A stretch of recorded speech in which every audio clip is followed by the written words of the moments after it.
Congratulations once again to the San Antonio Spurs for winning the 2014 NBA Finals and winning their fifth championship in their organization's history, their fifth championship in the Greg Popovich, Tim Duncan era, if you will. Now that the NBA season is over, people will start looking towards the NBA draft and free agency and start to look forward to the 2014-2015 season. One of the major questions, one of the major storylines, obviously, heading into the next season is, will the Spurs be able to repeat as NBA champions? Will they be able to win a sixth title in their organization's history? That's going to be the ultimate question. The Spurs have been one of the marquee franchises of the NBA for the past decade and a half, frankly, one of the real model marquee franchises in all of the league. They are a measuring stick, and now that they have another NBA championship trophy, no question heading into next season, they will be the ultimate measuring stick. But will that ultimately mean that the Spurs can repeat? And that is the interesting question, because from a historical standpoint, you just flat out say no. And the reason you'd say no is because the Spurs, the one thing they've never been able to do, with all the great things they've accomplished as an organization over the years and the now 5 championships that they've won, they have never, and I emphasize again, never been able to do it back-to-back. Their first 4 titles came in 99, 03, 05, 07, and then here in 2014. So it was 7 years in between NBA championships, a lot of disappointing finishes to seasons, never being able to go back-to-back, let alone a three-peat. So on the one hand, the San Antonio Spurs, because of that consistent, sustained excellence for such a long period of time, and the fact that they do have 5 NBA championships under their head coach and their star player, so to speak, and Tim Duncan, you classify them as a dynasty, but sometimes they're not necessarily classified as maybe one of the all-time great teams because they never won back-to-back. They didn't have that three-peat. They didn't have a decade where they just truly dominated and, let's say, won 5 or 6 championships in a 9-10-year stretch. But you look at the Spurs and you say, well, if anything, it might point to the easiest path they've ever had to repeat actually being this upcoming NBA season. And I believe that could be true, because you could sit there and say, well, statistically, it's proven out that the Spurs won't win in back-to-back years. I would also say, well, yes, but before they had always won in odd years, 99, 03, 05, 07. There were gaps in between. It was always an odd number year. Now they finally won in an even number year. So who the hell knows? But when you look at the Spurs, you look at a team that is deep, but some of its top players, most of its top players, are not spring chickens. The window of opportunity to win an NBA championship in the short term for the San Antonio Spurs might only extend to next season. When you look at the team and its players under contract and their salary situation, you've got Tim Duncan with the player option for a little over $10 million for 2014-2015. That's going to be the first key thing. Is Tim Duncan going to decide to come back, or is he going to walk away and leave $10 million on the table? I would have to envision at this point in time that even though it might be tempting for Tim Duncan to leave on top, and it might be tempting for him to say, I've done all I can do, I find it very hard to believe that he wouldn't want to make one last go at it, knowing that this team, if they stay pretty much intact, could very well win another NBA championship next year, and he could retire at the end of his contract to be viewed as one of the all-time great players. You've got Tony Parker under contract next season for $12.5 million. You've got Manu Ginobili in the last year of his deal for $7 million. You've got Kawhi Leonard under contract at a very affordable $2.9 million. Danny Green for $4 million. Tiago Splitter for $9.25 million. Marco Bellinelli for $2.8 million. These are all key players and contributors to different degrees on this current championship team. So you look at the salary cap situation for the San Antonio Spurs, they're right around with the contracts they have under the books for this upcoming season next year. They're right around the salary cap, but they're not in a horrendous position. The only 3 free agents of any note or any concern that they have heading into the offseason are Matt Bonner, Patty Mills, and Boris Diaw. Now, some people look at Matt Bonner and say, yeah, you could live with him, you could live without him. Is he really worth paying all that much to? A Bonner might be worth bringing back, and he might be willing to take lesser money, play closer to the league minimum in order to So you might very well be able to keep him. As far as Boris Diaw, this is probably a player that at his age and what he brings to the table, he might feel very comfortable in San Antonio, very comfortable playing with a fellow countryman in Tony Parker, and as a result, doesn't want to rock the boat and will be willing to maybe take the mid-level exception to come back at least for one more season with this current configuration of Spurs. The biggest free agent to watch, and perhaps the free agent that would be most likely to leave, would be Patty Mills. Former second-round pick, been on the team a couple of years, really emerged in the NBA Finals as a valuable role player off the bench, but is a team or are a couple of teams going to sit there and say, hey, we think he could be a starter and he could put up 14, 15 a game, and pay him way too much to the point where the San Antonio Spurs can't afford to keep him long term. With the Spurs, to me, looking at this offseason, they have to balance out, do you go for it all right now, or are you trying to worry about this organization's health long term? Because the way I look at it is that I would assume that no later than next season will be Manu Ginobili's last year. Same thing probably for Tim Duncan as well. Both of their contracts coming off of the books, I find it very hard to believe that both of those guys are going to want to play more than maybe another season. You probably will have to work on getting Tony Parker a new deal if you choose to, but you probably would.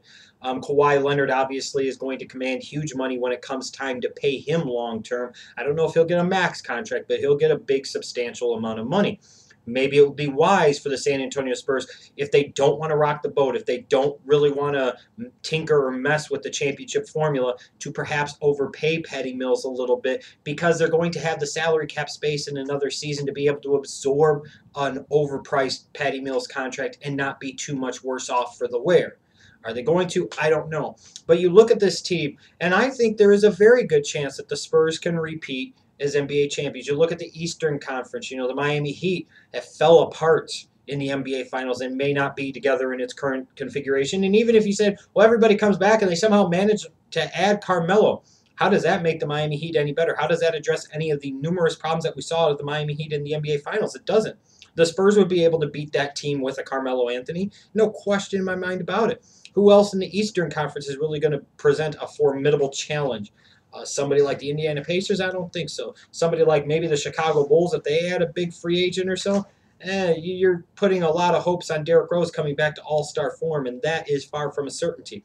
You look at the Western Conference, and you say the Lakers aren't the Lakers anymore. The Clippers, are they really a big-time threat? Maybe, but maybe not. The Oklahoma City Thunder, they could be a threat, but they seem to defeat themselves more than anything else. Where is that real true threat to the throne in the West for the San Antonio Spurs? I have trouble envisioning a path where they wouldn't be able to find a way to survive and advance and make it back to the NBA Finals. And then once they did, I find it very hard to believe that any team in the Eastern Conference would actually be able to contend with the San Antonio Spurs, be able to actually match up with the San Antonio Spurs.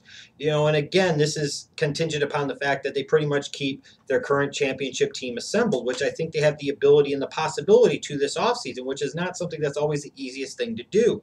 However, in the NBA today, I think it is a little bit easier than it was in years past to be able to win back-to-back or multiple championships in a row. Part of the key to me for the Spurs next year as well is they need to start transitioning to being more of Kawhi Leonard's team and less of Tim Duncan's team, less of Manu Ginobili's team, less of Tony Parker's team. They're going to have to focus a little bit more on building that next generation. Eyeing the Kawhi Leonards, the Danny Greens, the Tiago Splitters, perhaps the Patty Mills of the world, and making them more of the featured attractions, making them more of the players that carry the franchise throughout the season. Because if you sit there and think you're going to be able to get really good big-time minutes out of Tim Duncan again for another season in 2014, 2013, I think you're mistaken. I think you saw in the NBA Finals where Tim Duncan's legacy, his reputation, the perception about him didn't match the reality on the floor in a lot of cases. I think Tim Duncan is better served at this point in time maybe playing 20 to 22 or 24 minutes a game as opposed to the 30 he seemed to be playing throughout the playoffs, because I think he slows this team down at a time in a system with a personnel grouping that requires them to play more of an up-tempo, fast-flowing, free-flowing type of offense. You look at Manu Ginobili. He had some great flashes in the finals, certainly played a lot better than he did in 2013. But again, you're talking about a rapidly aging wing player, and these type of guys tend to decline and decline very quickly. You don't need 25, 30 minutes a game out of them, nor should you want 25 or 30 minutes a game out of them. So guys like Duncan, guys like Ginobili, to me, for the San Antonio Spurs, they can come back next year, and I think it is important that they come back because they provide leadership and veteran presence. They provide championship experience. They provide mental toughness. They provide a great focus, a lead by example. But these guys will have to take a step back, and these guys will have to cede more of the overall control of the team, like a Tim Duncan did over the past few years to a Tony Parker. Now it's also going to become incumbent upon a Tony Parker to cede some of that control, at least a little bit of it, to the Kawhi Leonards, the Patty Mills perhaps, and the Danny Greens and the Tiago Splitters of the world. Those are the guys that are going to help you get the job done next year. Those are the guys that you have to put more of your eggs in their basket. You have to put more stake in. You have to give them the opportunity to take over, because if you do, as a Spurs team, you still have a Tim Duncan. You still have a Manu Ginobili. You still have a Tony Parker. Maybe you bring back a Boris Diaw. You still have him. Yes, aging players, but guys that in spots and in situations still can contribute mightily. And you sit there and allow a Kawhi Leonard to develop and grow his game more, Danny Green to do the same, a guy like a Tiago Splitter to take over more of Tim Duncan's role as the low post player, on this team. And you have what to me would be an even more dangerous team next season, in particular in the playoffs.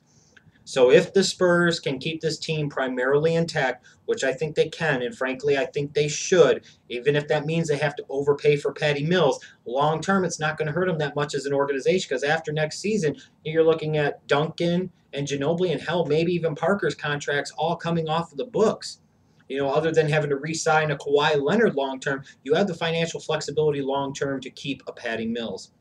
And that's what I think they have to do. They have to keep this current roster intact. I think both Duncan and Ginobili need to realize and understand that they have a chance to do something special. They can win legitimately one more championship together, so why not go for it?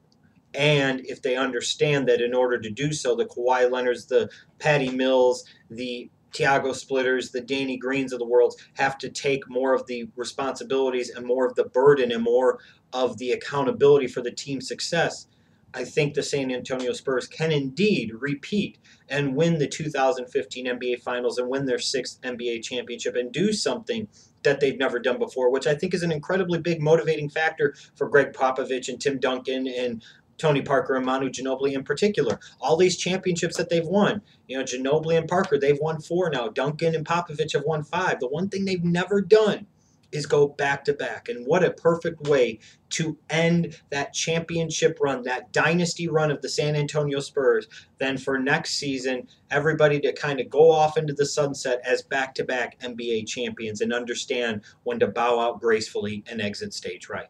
Let me know what you think. Do you think the Spurs can repeat? Do you think that history will ultimately repeat itself and somebody else will take their spot? Do you think the Spurs will disappoint? Do you think Tim Duncan and Greg Popovich will come back for another season? Do you think the Spurs should potentially overpay to keep a Patty Mills and keep the entire roster intact as much as they can? Let me know in the comments section down below.